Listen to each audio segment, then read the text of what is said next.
And then on that second, that very first second, before they sing, when they're all standing there in front of the church, and I just do this with my hand, and they all breathe together. For that one breath, doesn't matter their political inclination, doesn't matter their walk of life, doesn't matter anything. In that one breath, they all have the same intention.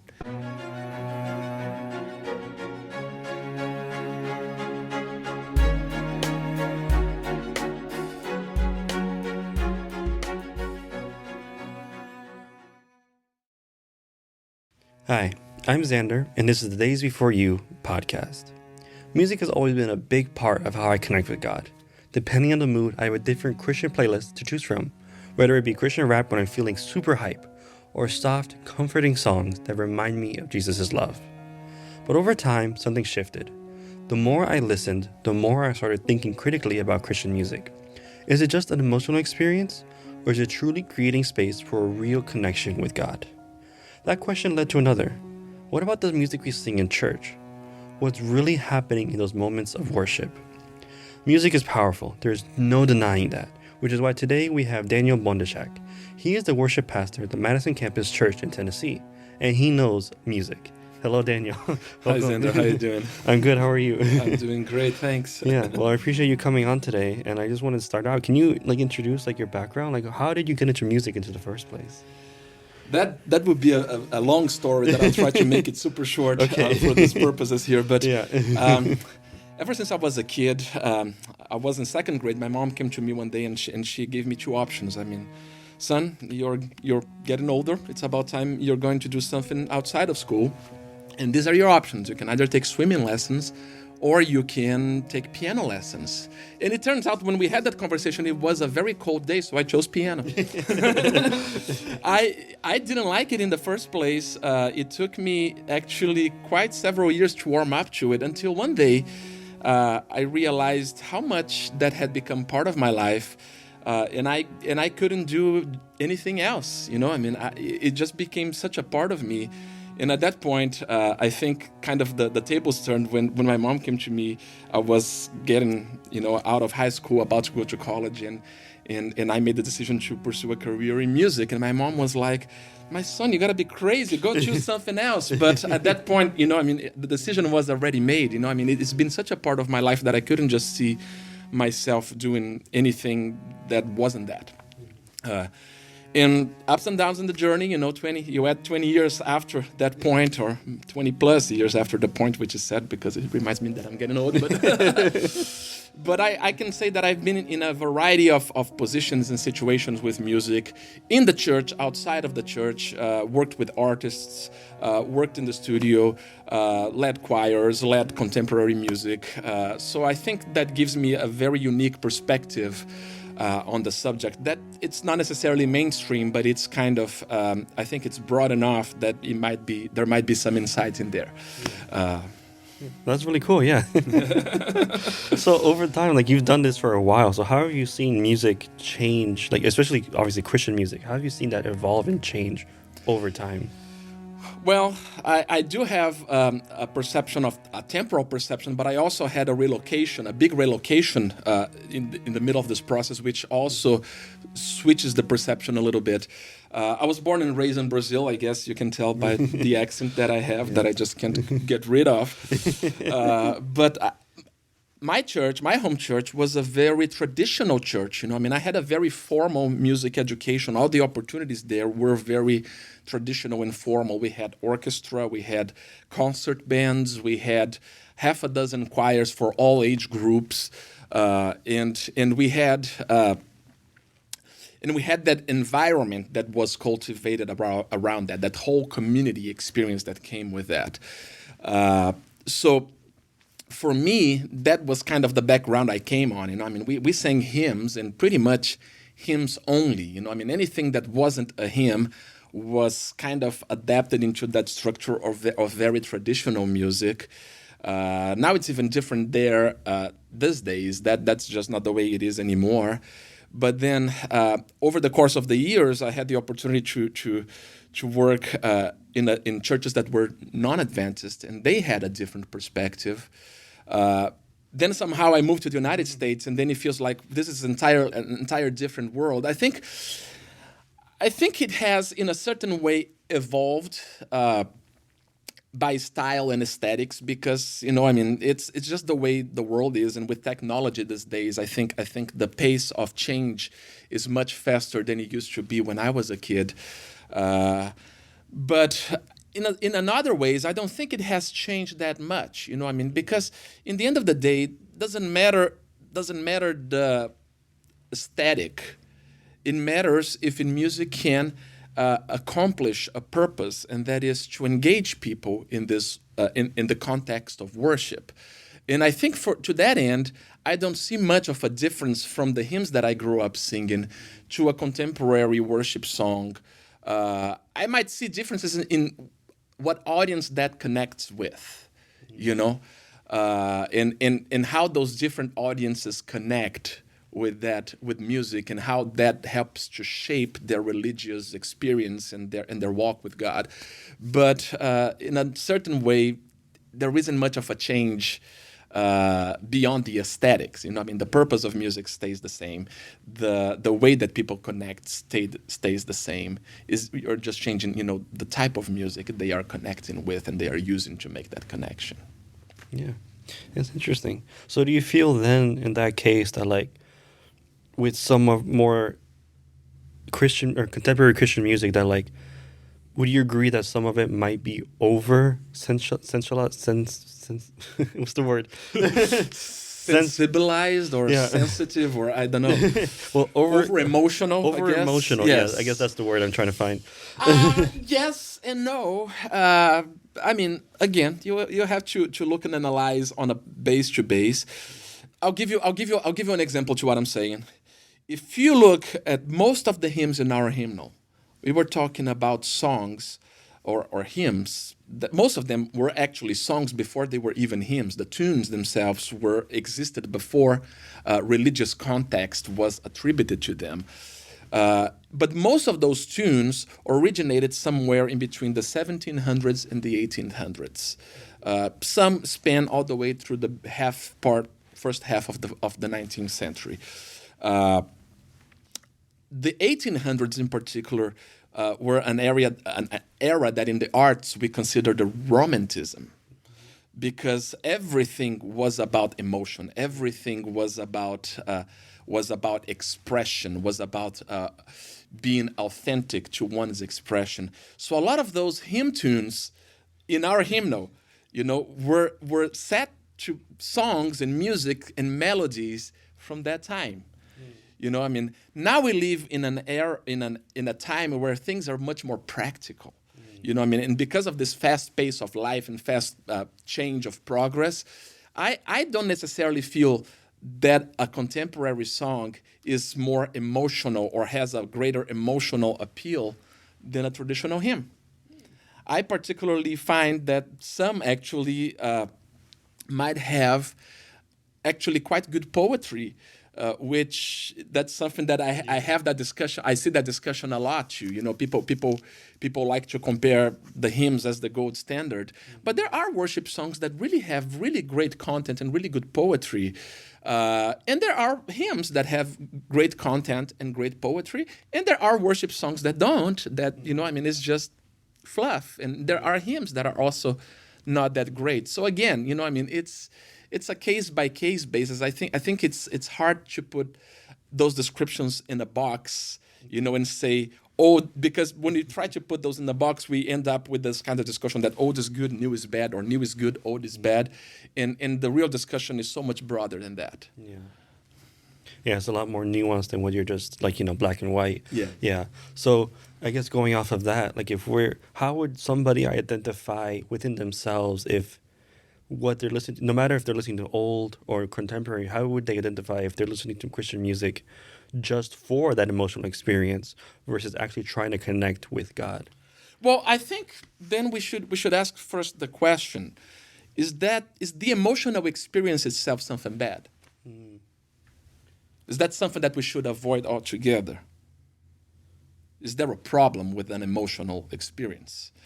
Because if you talk, like if you talk to a therapist, for example, they would say that whatever emotion you're feeling that you kind of repress or suppress or put it, under the table, eventually resurfaces as some kind of trauma or a monster later. Mm-hmm. So to say that, I think to use the terminology emotion, kind of creates this thing. Music is meant to be felt. Yeah.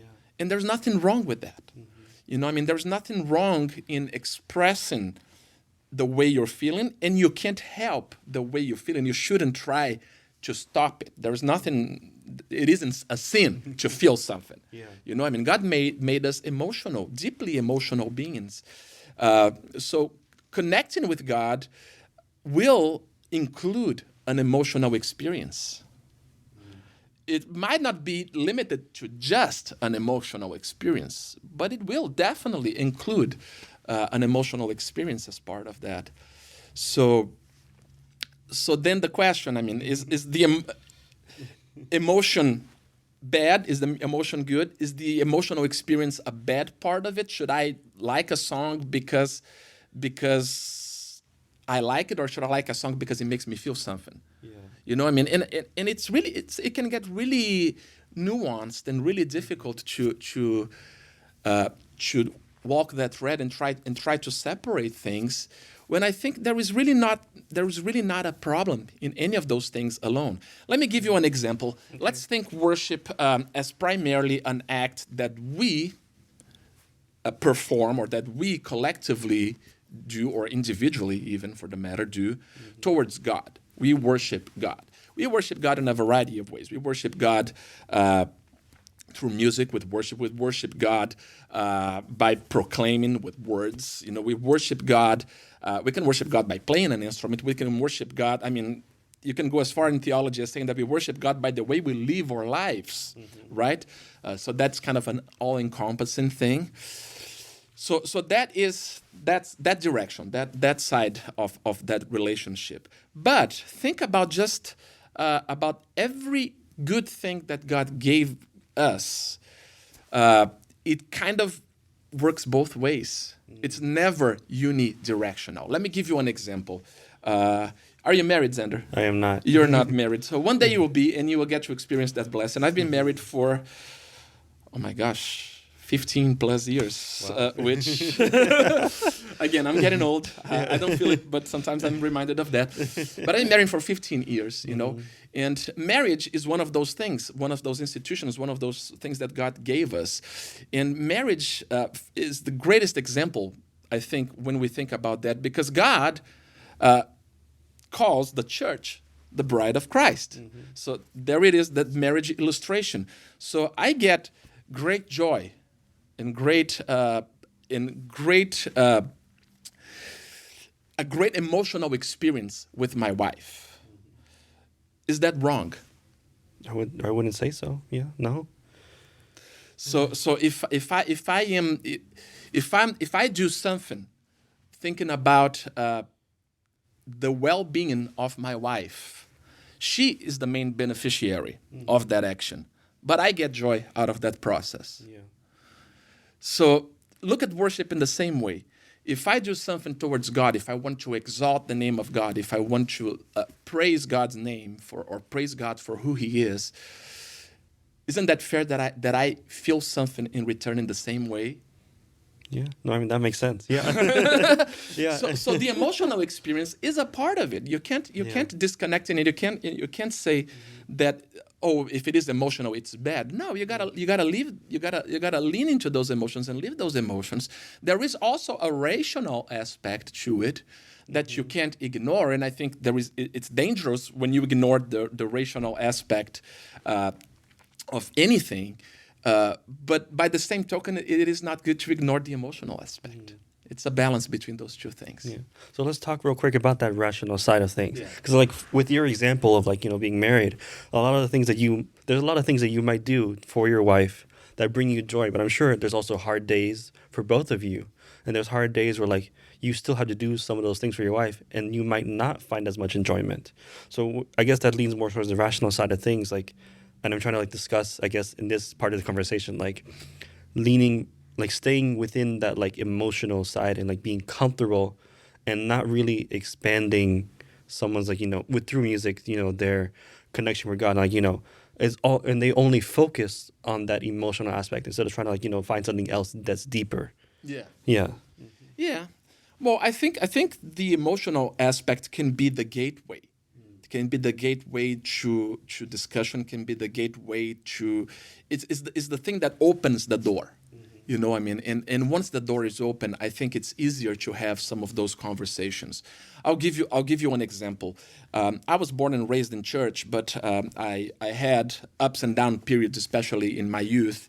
And in one of those periods, I've been for several years kind of distant from the church and didn't want to be much involved. And then one day, I had an opportunity to come into a church, and as I walk in, there was a choir up front, and they were singing a song that the Brooklyn Tabernacle Choir actually first sang. That is called "He's Been Faithful." I don't know if you know the song. It sounds familiar. Yeah. Yeah, but that thing hit me like a ton of bricks, and I can pretty much put back to that moment the pivotal point that turned my life around and made my way back.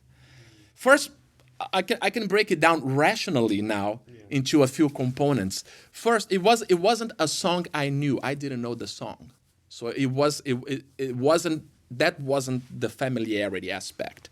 But the message of the song in itself was kind of very poignant to me at that moment. The familiarity aspect came with the choir itself, because I grew up playing and singing in choir. So that kind of created a connection, I guess.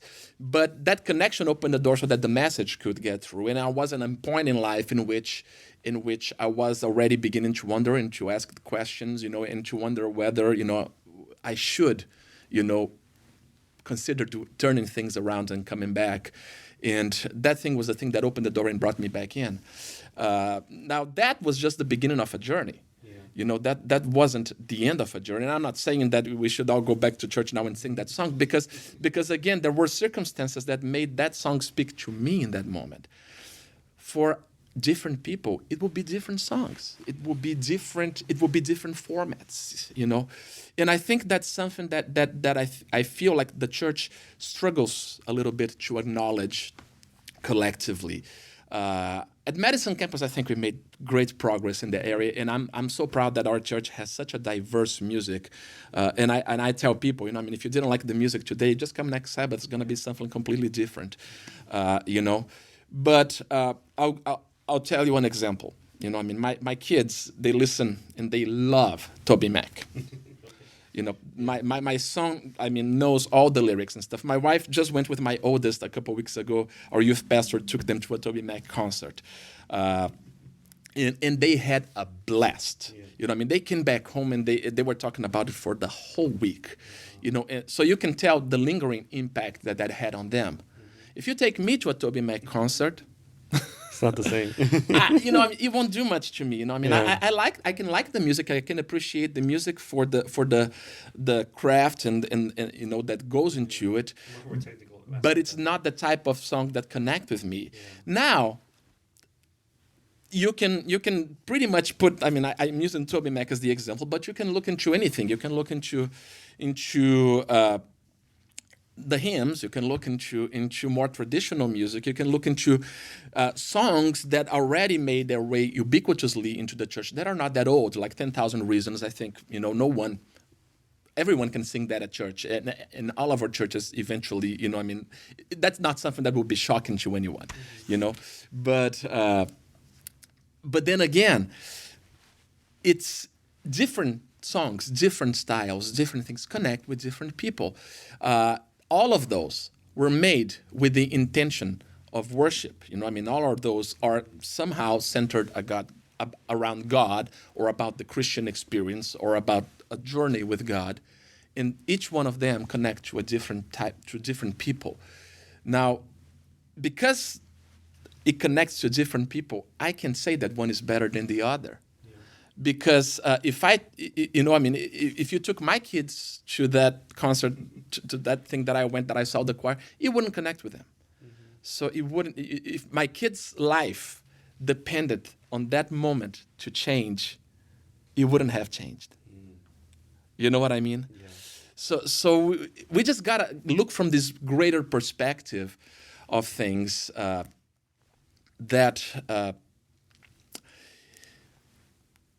we really need to stop vilifying styles and genres or how people connect to music, and we need to focus on first on God, and look around and just see, because if there is something that connects with someone and it's clearly a blessing to them, then even if it doesn't move me, I should support that. Yeah. Yeah. Why destroy something for somebody else if it makes them happy? Yeah. Yeah. So, that's really fascinating. Thank you for that. I wanted to ask then, if we're going off this and you're saying that people experience different worship styles and different songs in different ways, how much of a factor should music alone be when somebody's looking for their home church? There is a saying that music is what's going to bring people into a church, but preaching is what's going to keep them in that church.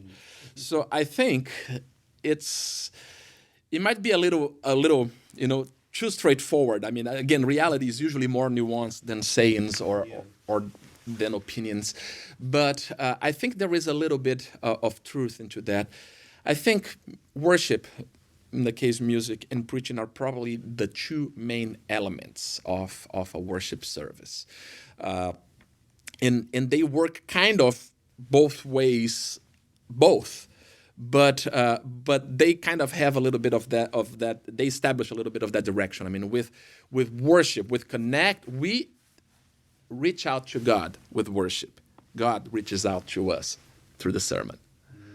And there is, I think, a beautiful poetry, just in just thinking that way. So yes, I mean, I think definitely people should try to look for a church that they like the worship, because if you don't like it, it's going to be very hard for you to sit there for 15, 20 minutes as they sing through it. That's not the one element, I think.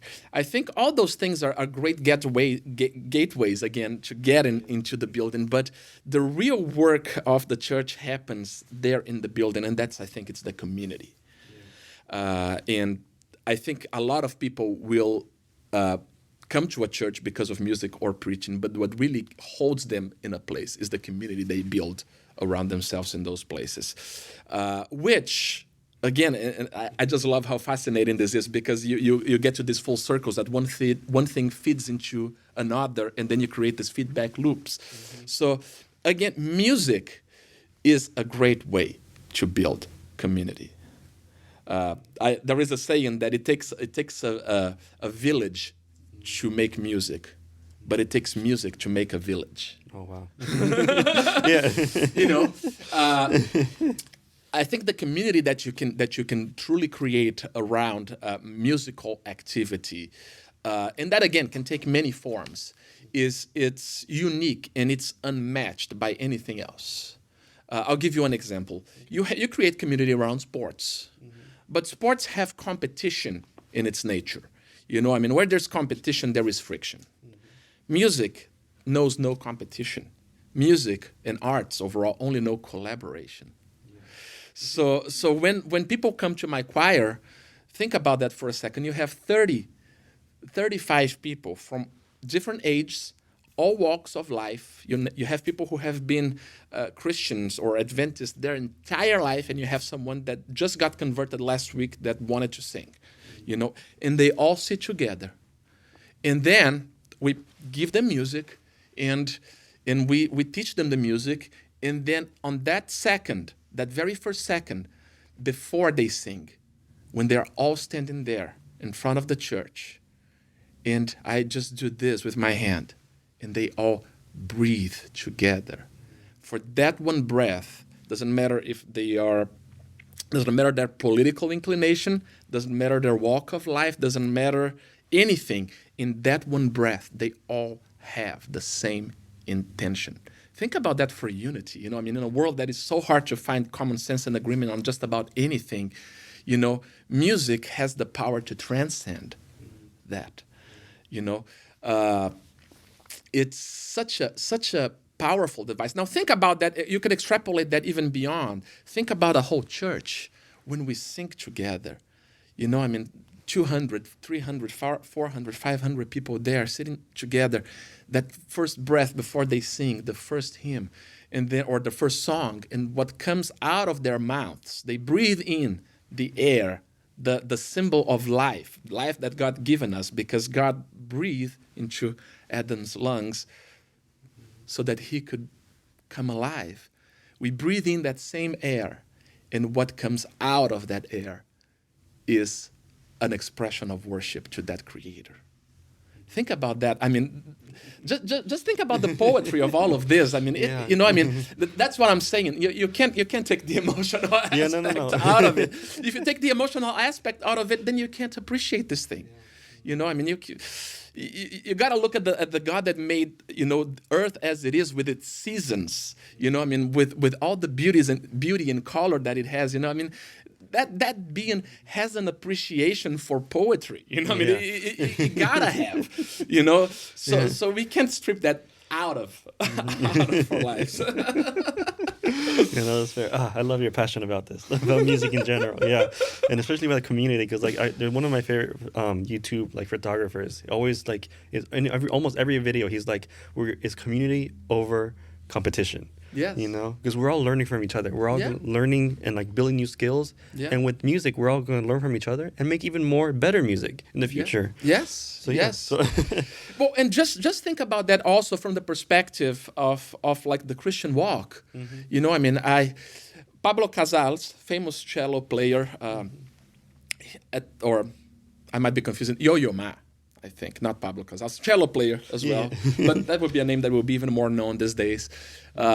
Somebody, I think he's now like past his 80s, might be getting, you know, to a certain age. I don't need to get into the specifics of that. But somebody asked him, I mean, he probably played cello for his entire life, so like 70 plus years of just making music. Somebody asked him how it is to keep playing your instrument for so long, you know, I mean, at this age, I mean, what you find that keeps you passionate about doing that? And he said, well, I keep doing it because I think I am making progress.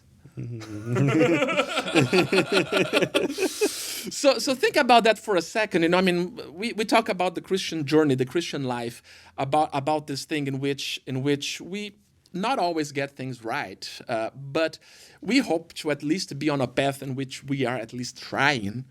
And again, I'm going to say that because I think it needs to be said. There is no amount of trying that's going to make you and I be perfect. Yeah.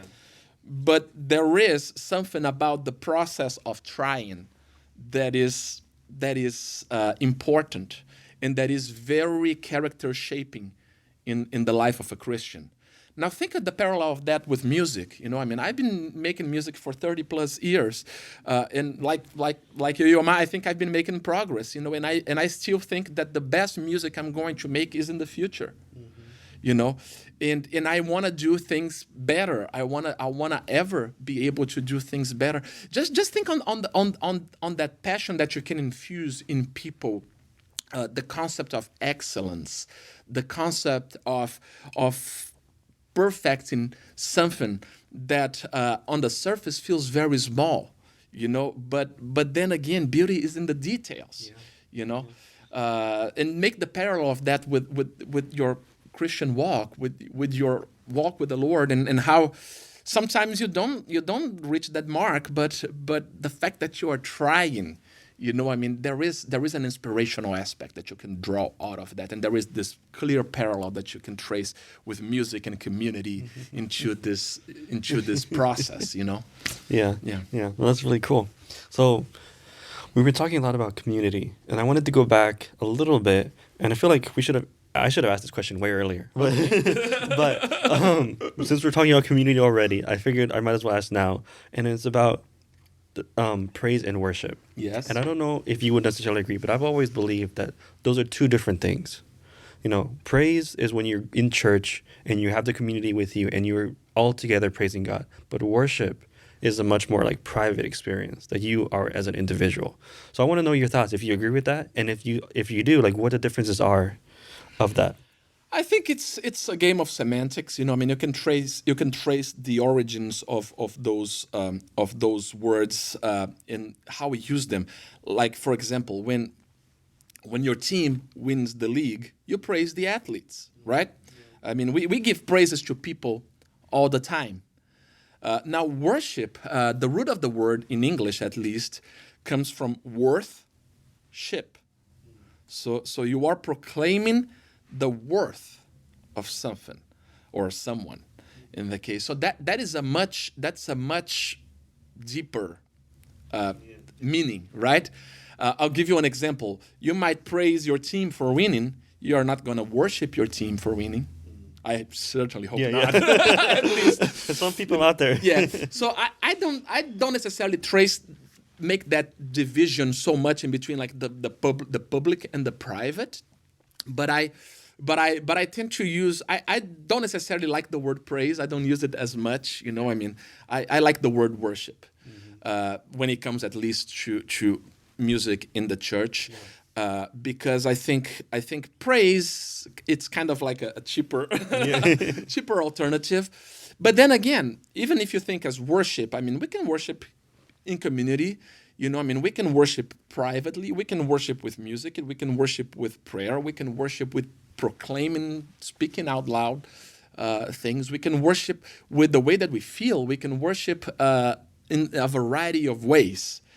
Praising, we can praise people by talking, you know, I mean, by general means. I mean, and that's kind of usually the one aspect. So I feel like praise is a little more one-dimensional. Worship is a more broad term that we should be using for God's worship.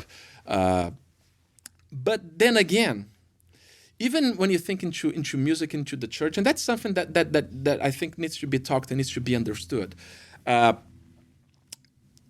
There are two types of music that we use at the church. Music that we sing collectively to worship God, and music that we sing in a certain way to worship God, but the way that we achieve that worship is, I would say, indirect. I'll give you an example. One may call these two ways a way that is collective and a way that is presentational. And I'll give you an example. I'll go back to that concert. You know, I mean, when I went to see that choir and they sang "He's Been Faithful," I didn't sing with them. Yet in that moment, I worshipped because they sang it. So see what I'm talking about? Their inspiration inspired me to worship, even if I wasn't at that moment singing with them. So when there is, I think, this misconception that not everywhere, but I hear people talking about it, that all the music in the church should be sung collectively, that we should not have any kind of presentational music in the church. But then again, I find it to be a little limiting in that context, because when the worship leader or the worship team or the choir or whatever you have in your church present something to the congregation that they are meant to watch as spectators, that is not a show of their showmanship or their quality or you know, I mean, that is not to exalt the players or the performance. That is a tool to inspire the congregation. And in that moment, if that is made right, in that moment, people will worship, even though they will not be necessarily engaged into singing, but they will worship with their souls. They will worship with their hearts. You know, I mean, that message might do something in them, you know, that singing might not do. You know, I mean, not everyone has a voice to sing, you know. So I think there needs to be a difference, you know. I mean, not everything needs to be presentational. We don't need to have somebody singing up front a bunch of songs that no one knows all the time. But by the same token, I mean, that's not a sin either. You know, I mean, that is not wrong. You know, I think a very thoughtful worship leader or someone that is designing a worship service will, you know, create a balance between songs that we sing together and songs, or at least one song, that we will present to the congregation as a gift to them that will inspire them to worship, you know, with thoughts, with prayers, with a way that they will feel, or something like that. Yeah. Or other actions, or, you know. Or other actions. Yeah, and then again, and you never know, from that little moment, you know, that might be the catalyst for a life of worship. You know, like how it happened with you, like how it happened with me. Yeah, you know. So then again, we try to put things in boxes and try to say this is right, this is wrong, we should do this, we should do that, but reality is hardly boxable. Everything is so nuanced and so complex, and there is such a beauty in being able to embrace those things and study this and study.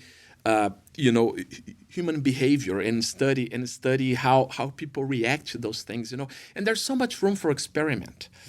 The way that I've been doing in our church recently, the way that I've been doing in our church, like for all the time that I've been there, but the way that I found is I try to have at least 2-3 songs that the congregation can sing with the worship team.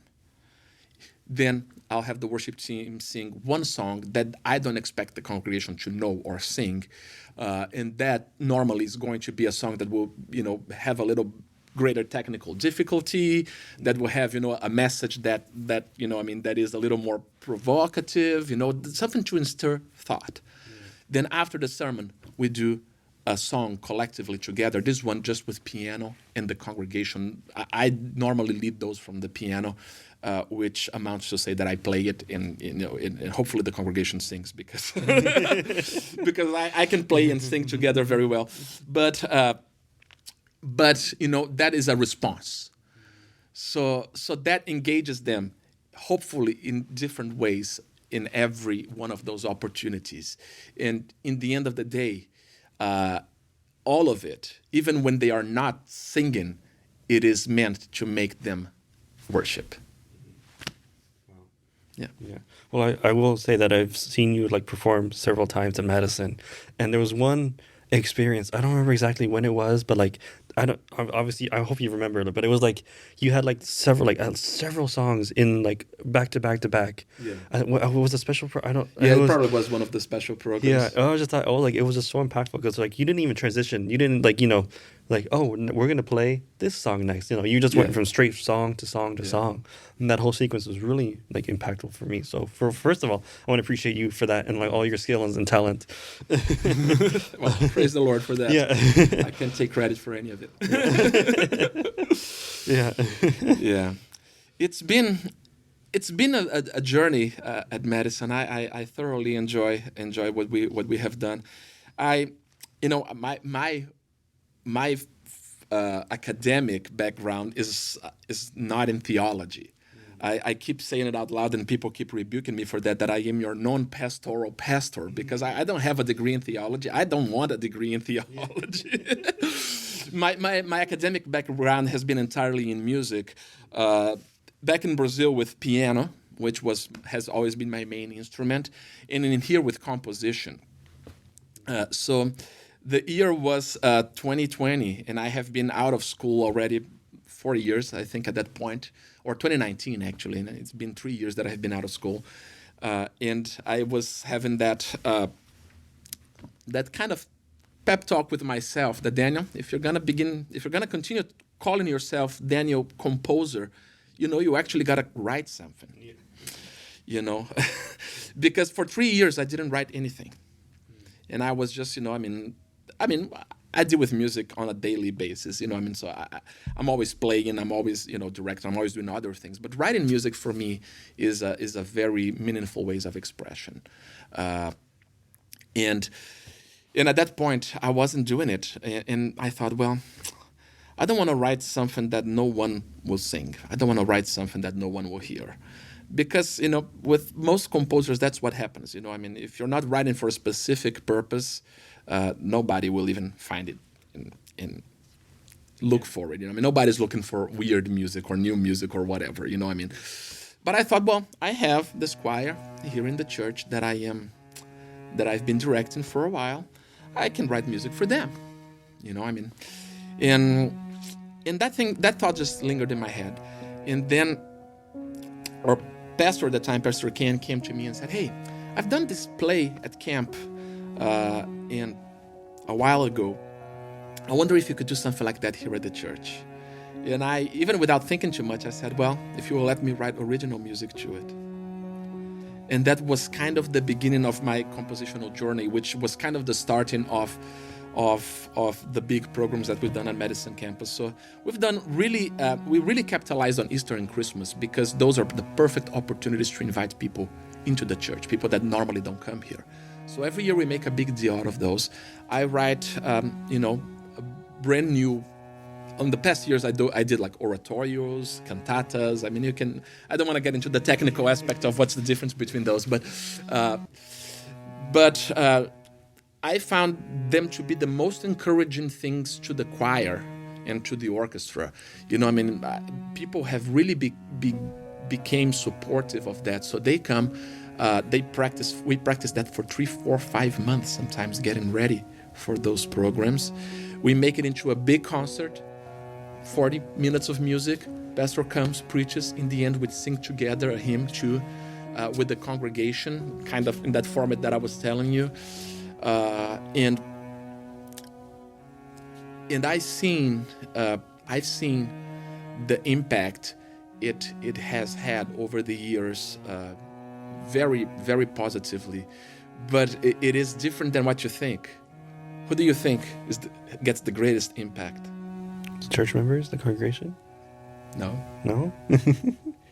Is it you? Well, I've been blessed by it, yes, but I don't think so. I think the greatest impact is in those who participated, who sang, who played. And I've seen it not only for the sake of musicianship, like we're talking about, and they get better, and next time they do better, but because the people that come and watch it, they see it once, 40 minutes. That's it. With today's brains, nobody can assimilate 40 minutes of music. You might have a memory of how you felt, but I can assure you don't remember a single line of music or text that we sang. Now think about the people that play in it, that sing in it. They practice it for 4, 5, 6 months. Every single one of those rehearsals, depending on what we were rehearsing, there was an opportunity for me to talk to them about what inspired that piece, about how that relates to us. It's the power that it has. It's exponential. So if that goes back to the original thing that we were talking about. Yes, we do that to worship God. We do that to inspire other people. Yet, as we do that, it feels like the greatest blessing is reaped by us.